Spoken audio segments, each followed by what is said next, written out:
A river of green in Times Square, New York. Protesters draped in the official color of Iran's opposition movement condemning the Iranian government for hundreds of arrests and an often brutal crackdown since June's election.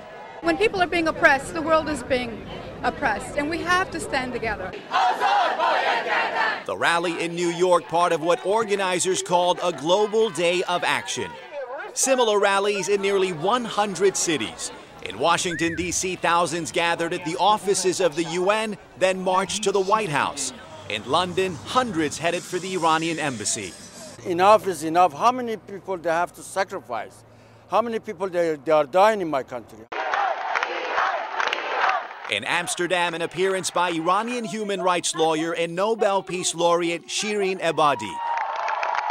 At a rally in Berlin, the cousin of SOHRAB Arabi, the 19-year-old protester whose body was finally delivered to his mother after he'd been missing for weeks. His death is a national tragedy in Iran, as well as, I think, a tragedy worldwide.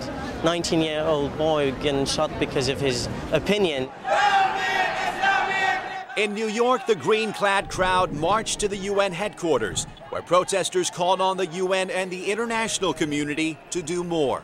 Out of sight is not out of mind, that the Iranian government cannot succeed in closing off the country, and that, in fact, through this outrage being expressed around the world, we hope to mobilize governments to put pressure on Tehran to respect the will of the Iranian people.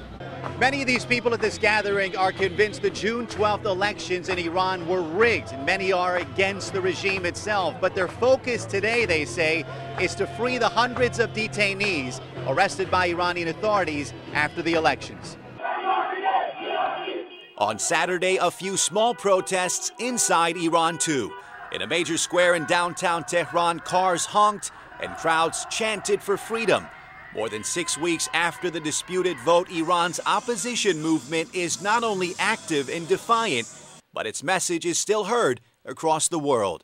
Reza Sayah, CNN, New York.